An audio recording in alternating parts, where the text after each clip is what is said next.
Good morning, traders. Chris Buss here with Traders Profit Compass with another edition of Before the Bell for Friday, July 22nd, 6:16 in the morning as I'm starting the video. And as always, please run your player at 1.5x. Taking a look at futures this morning, NASDAQ taking the brunt of the heat, although not very bad considering the snap results last night, down about 0.5%. SPY and small caps are toggling more or less the flat line. Over on the macro front, really not much today. We've got a flash PMI earnings. We've got Cleveland Cliffs and Steel. Verizon might be interesting. AT&T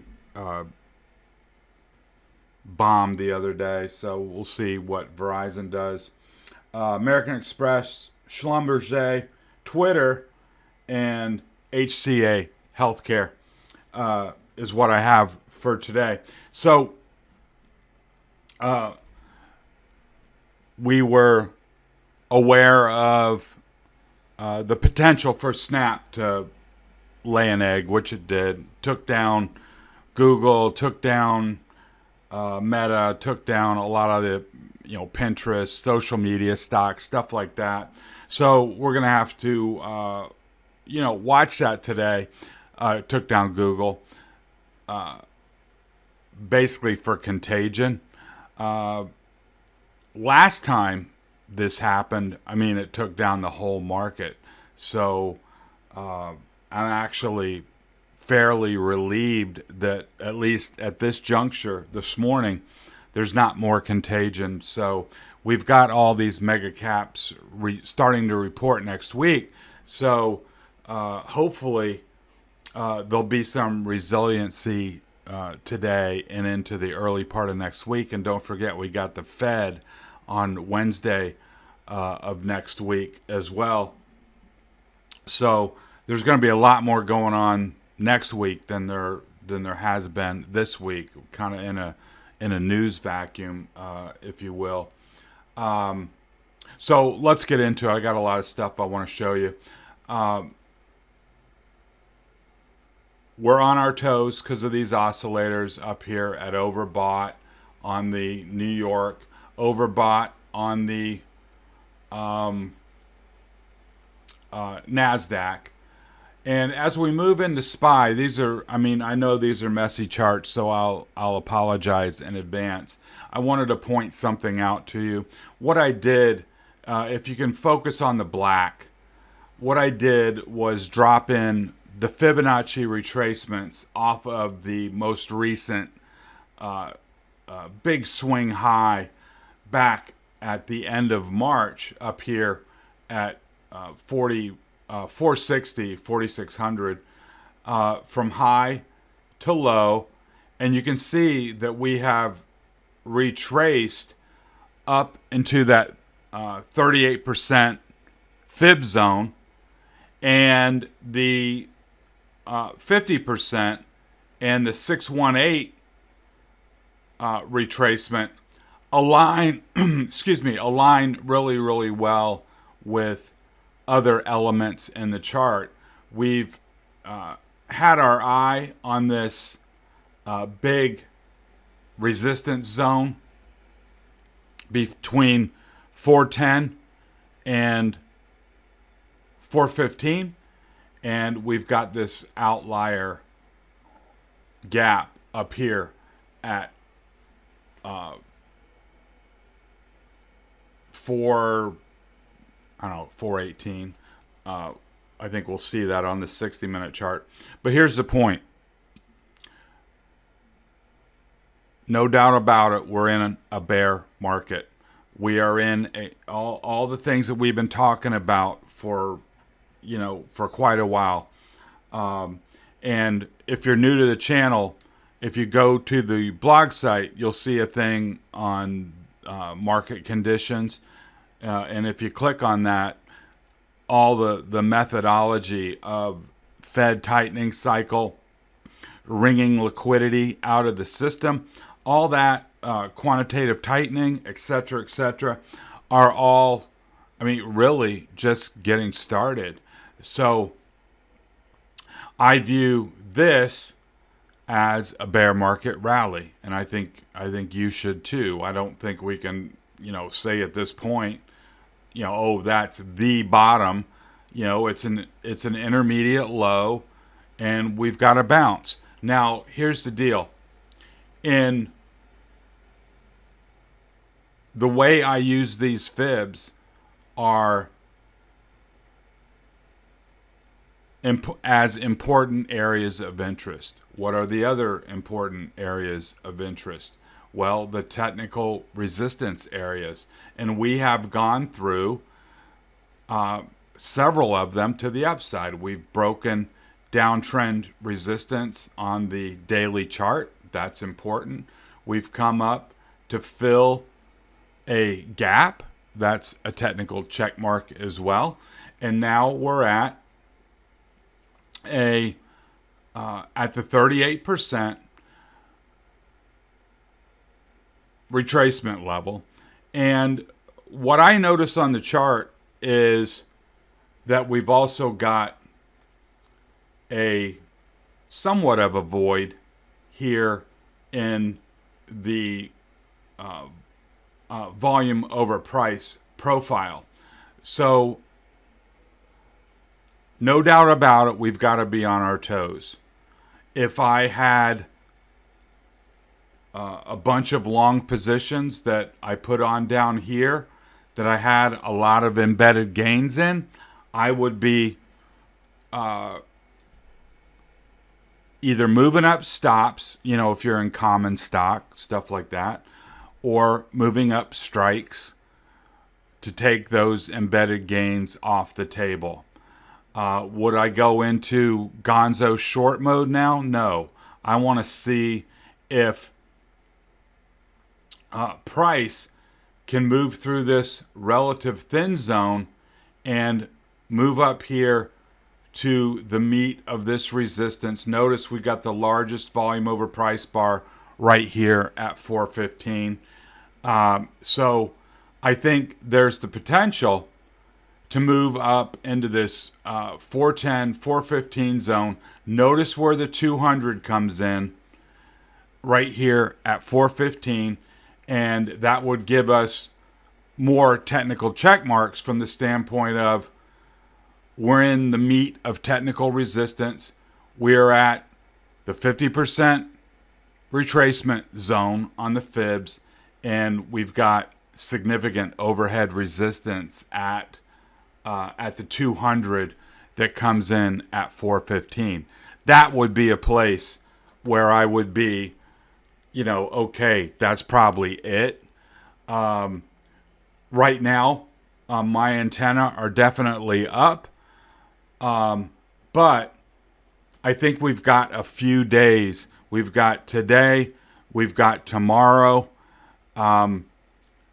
we've got Tuesday is the day before the Fed. That's typically a hesitation day. But I think everybody's kind of got it baked in the cake that they're going to put 75 basis points on. We'll have to see if Tuesday results in anything. And then we've got, I think, mega cap tech starting on next Thursday. I believe Amazon reports. Maybe Apple. I got to double check that calendar. But there may be still some optimism in the next week is what I'm saying. And then we can take it from there. So I would be, also we've got the 50-day right below, which is at 393. Now, if things fall apart and we lose the 50, I would say, cover your butt, right? You don't want to see you don't want to see a move above up to the 38% retracement level and then lose the 50 coming back the other way. So that's an important line in the sand. Here we've got on the 60-minute chart just some detail on it. And from this chart, you can see the thin zone that's right above that could let us move into this 405 to 410 area. And remember, the 50% retracement is right in between the meat of this resistance level above. So on any kind of pullback, I told you 393 was where the 50 was. It's got to hold 390. I mean, if you were going to give it a little extra room, you can see this is the large volume over price bar here. Here we've got a level at 392 where there was resistance, came back for a back touch here, support, and then you got a couple levels here at 390 where it was resistance, and then a pop out. So we've got the bottom of the old gap at 394. We've got the 50 at 393. Then we've got 392 and 390. That's a lot of support. That should be a lot of support.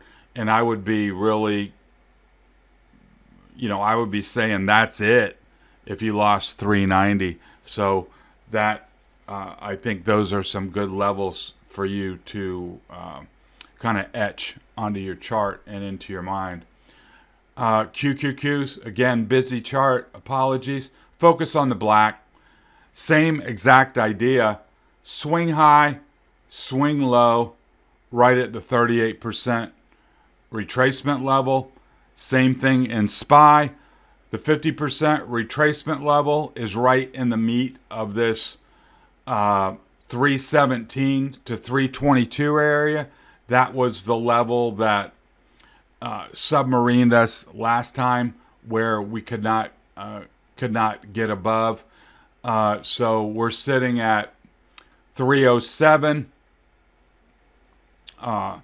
Say we got up to 317, 320. So you got roughly 10 points there, and then you got the 200 above. I think that might be a stretch, but if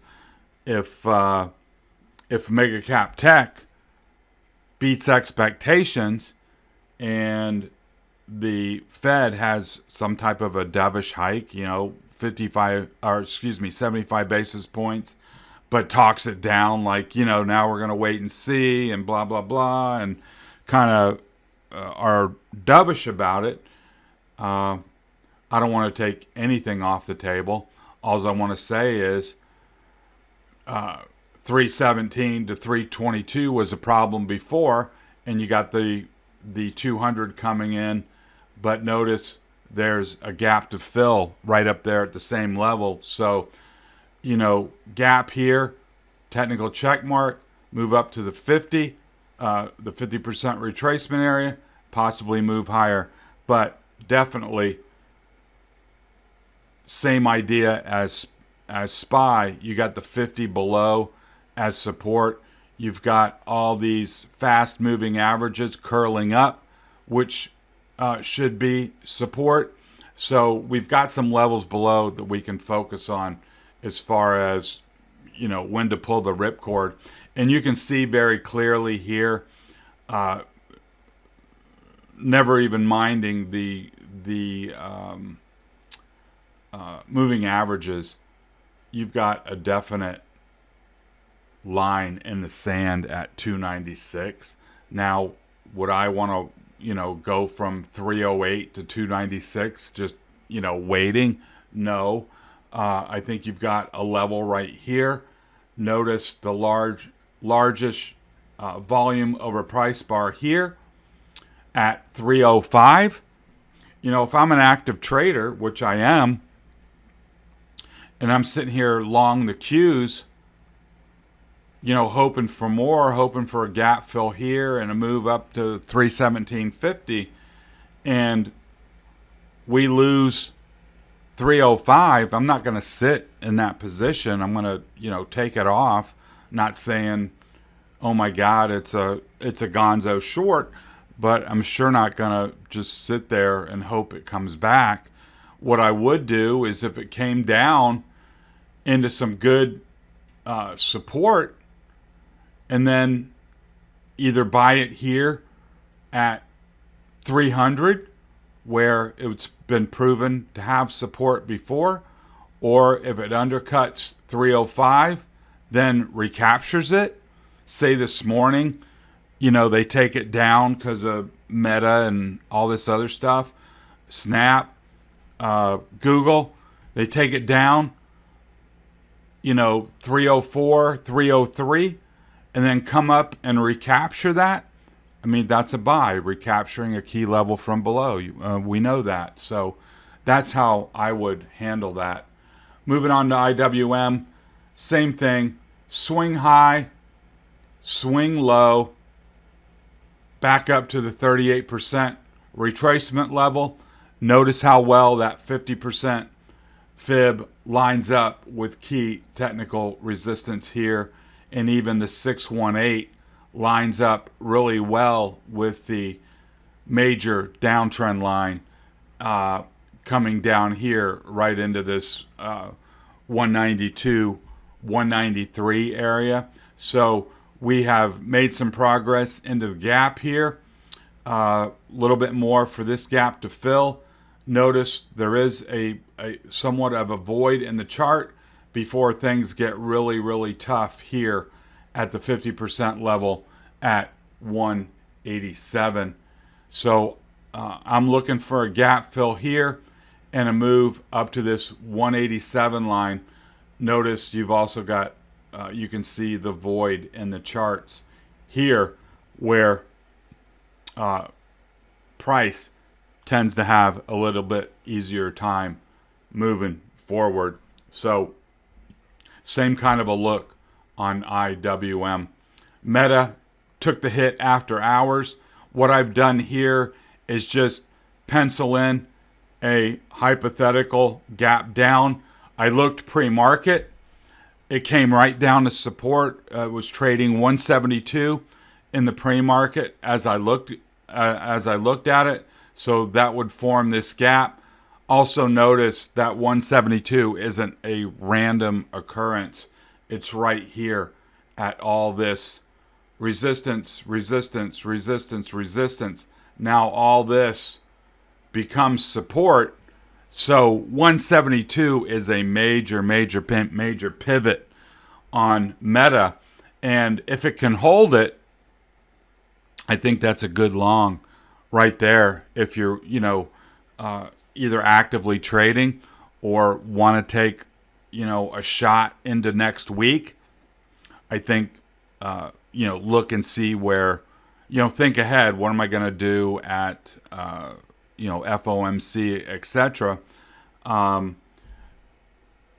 look where Meta's earnings are. Take that into consideration, whether you're just going to try for something today, which is kind of a lottery ticket, but maybe a pretty good bet here right at the major pivot. You're just seeing how much headway it can make to the upside.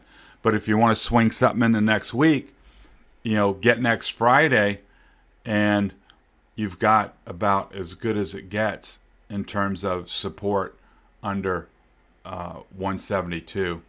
Apple continue to make nice progress, 1.5%.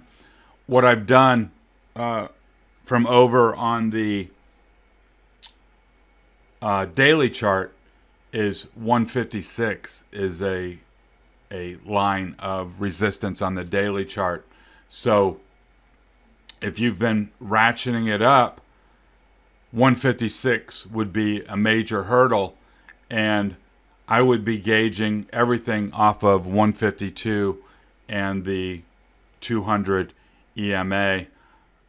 If this were to come back and lose the 200, then good chance the market is following, and that would be kind of a signal and a good spot for a short, because the 200 is going to be a pivotal spot. So you come down, you lose 152. At a minimum, you're probably going to come down here to the bottom of the channel at 148, and $4 ain't all bad. And if things end up breaking bad, you lose the channel, and then the Fibonacci's did what they're supposed to do, mark a potential reversal zone, and then the bounce will be over. You can see here I dropped the fibs on this 156 level is where the value range starts coming into play. You've got 618 up here at 161, so you've got here's a low. Here was a big level of support, which is now resistance. So I'd be watching 156 really close, and maybe a point where you want to say, okay, I've got some embedded gains, take it off. If price can prove it can take out 156, then get long again and look for 161.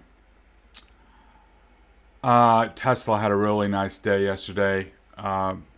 Gapped higher. Here's your gap from the open. I have pulled across a gap from a long time ago that's here between 845 and 865. I did not mark it in the chart, but 825 is the 200 on the daily. So I would definitely have a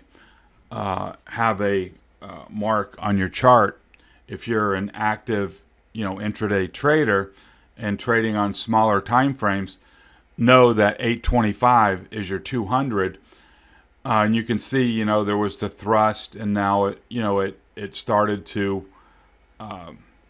flatten out at the end. That buying pressure abated. So here we are at 815, kind of, in the middle between, again, this 800 is off the daily chart. You got some support there at 800. You've got resistance at 825. If you had been, sticking with it, and you've been riding this thing higher, you're at a really important decision point on the chart, because you're right at the 200. If it can pop above and the rally continues, you got a good chance to get to 845 and fill that all the way up to 865, and that would be another technical check mark. Gaps get filled, go up, fill this gap from a long time ago, and then get a technical check mark, and then just know that you left one behind down here. Got a nice series of higher lows and now higher highs on Tesla. It looks really good. Microsoft, really nice day yesterday. Doesn't show it on the aggregate at up 1%, but this thing dropped down to 257, really close to this high volume over price bar. And even if you weren't a hero, and tagged the low on your buy, when you came up through 259, that was a buy, reclaiming a level from below, right? That's a buy. And certainly coming up through 260 was a buy as well. And you notice there was an opening gap there. So from 260, where was the previous close, was 263. So there was a $3 gap down on the open. So even if nothing else, you had a gap entry at 260, and then you just really never looked back. And, I think those are the nuances that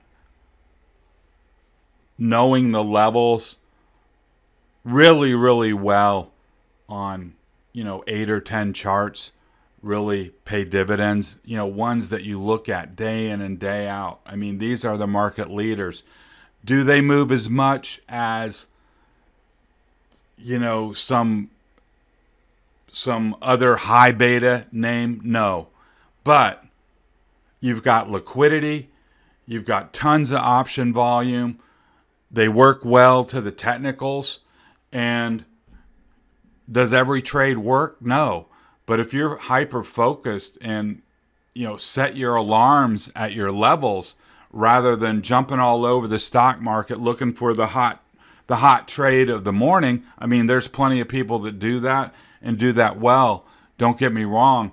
But I like having, a couple of screens with my matrices, having all the mega cap tech, maybe a few other names, and the indexes. And as far as active trading, that's plenty to keep me busy.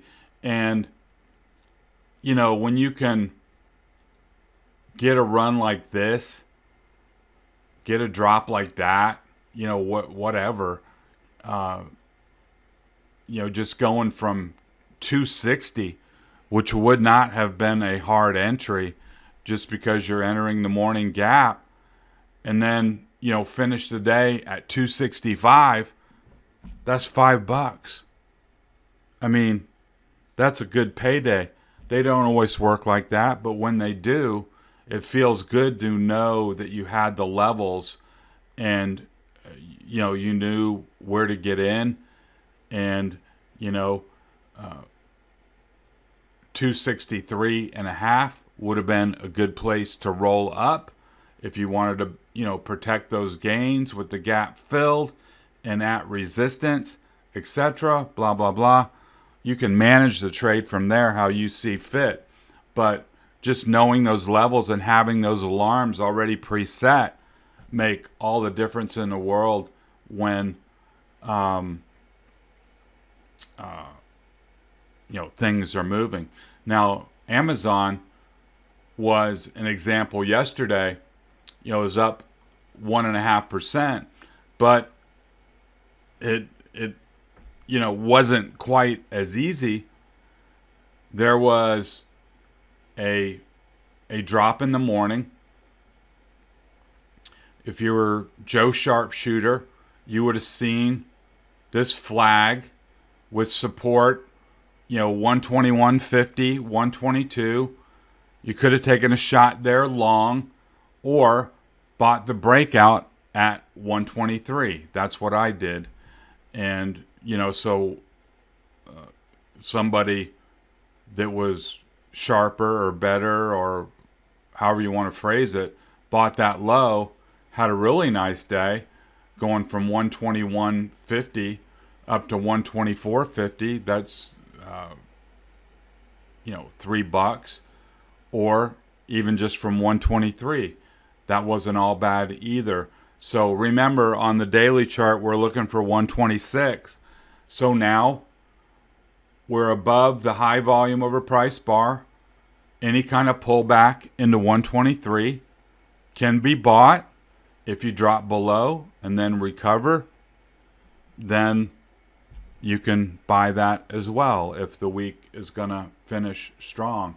But, I mean, you can really make some hay if you know your levels and, take the trade when the chart says to take the trade, and, set your stop and see what happens. So enough about that. Google. Here again, just like Meta, there's going to be a gap down. I looked pre-market. Wasn't a coincidence that I saw it trading pre-market at 111, right at the bottom of this high volume overpriced bar. Again, I think that's going to be a great pivot for Google right here at 111. If it breaks 111, it's going to 109.50. I can almost guarantee you. Maybe stop at 110. But if it did that, if it dropped down below and then came up through back into this morning gap, I would be a buyer there. And if the market is overall strong and is going to shake off this snap deal, getting long at 111 for this gap fill seems to make sense to me. Netflix continues to make good progress after its report, above the 50, above this 40 wide trading range, and now halfway through the move up $15, actually about $20 off of the 205. It's here at 223 with a target of 245. So if you caught this move, I don't want to tell you how to manage it, but you're probably pretty well into the money. You may want to consider either spreading it by selling the 245 or rolling up and making sure that you go to the bank. Got some bad news on SMH overnight. Seagate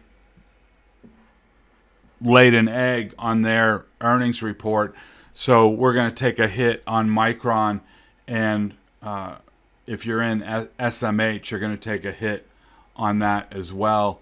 I did not look at pre-market where it was trading, but it's obviously been on a tear. You can see where the resistance and support levels are. And as a reminder, we talked about this scenario. It popped out, and we talked about the fake breakout, like here. I'm not saying it's going to happen. Just be aware that it could happen. That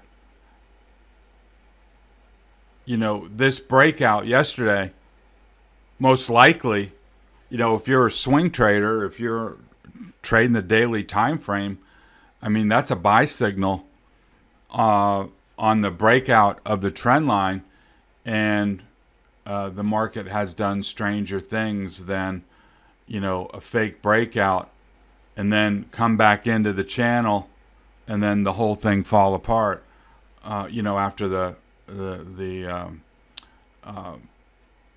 after the fake move above and then back down in the channel. So we're going to have to see if things stabilize, but just have your levels in mind on SMH, and we'll just have to see if Micron can recover or that torpedoed us. And I apologize, I did not catch that Seagate was reporting last night. ARCF starting to make progress here. This is all going to depend on if the rally proceeds.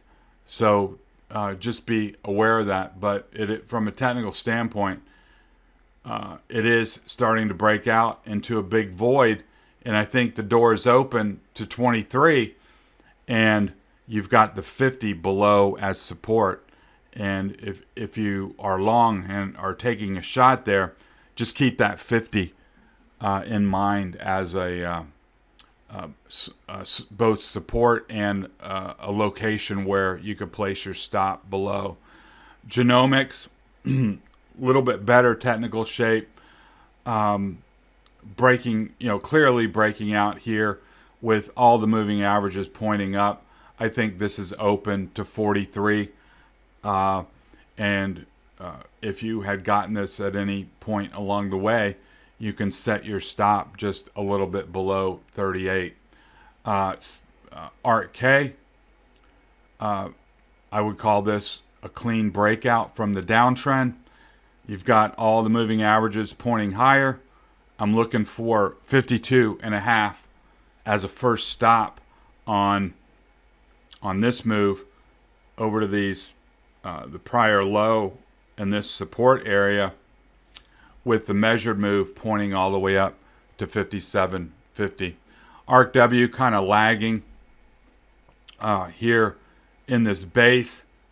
You need to see a breakout above to kind of, you know, take the trade if you did not take it down here at the midpoint of the consolidation range.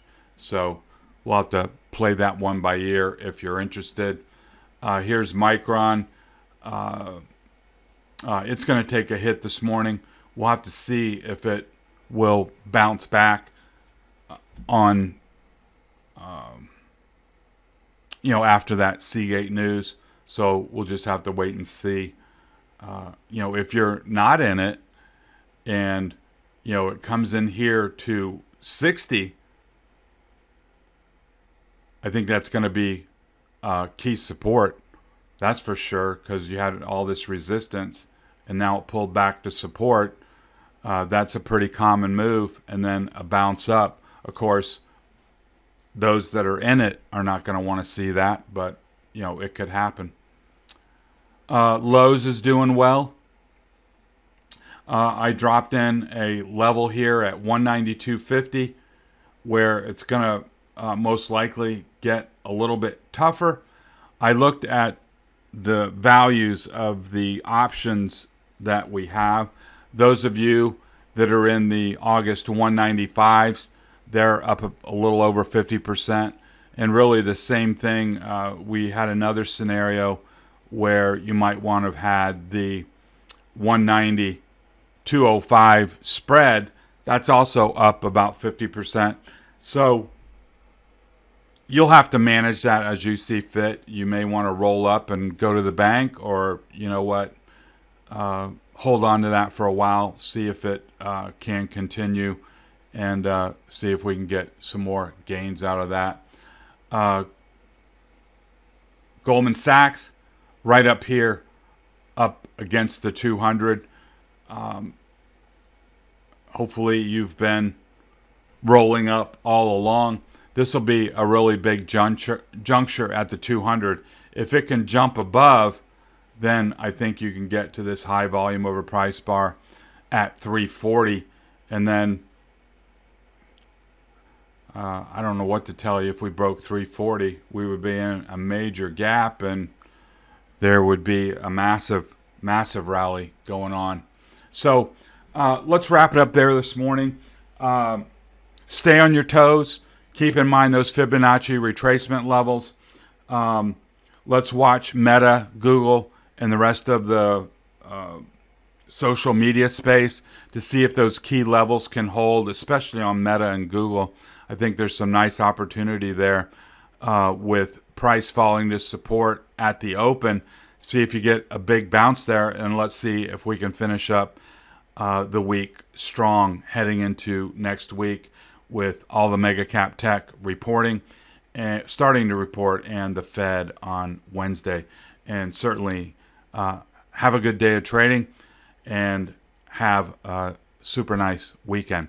This has been Chris Buss with Traders Profit Compass. Talk to you next time.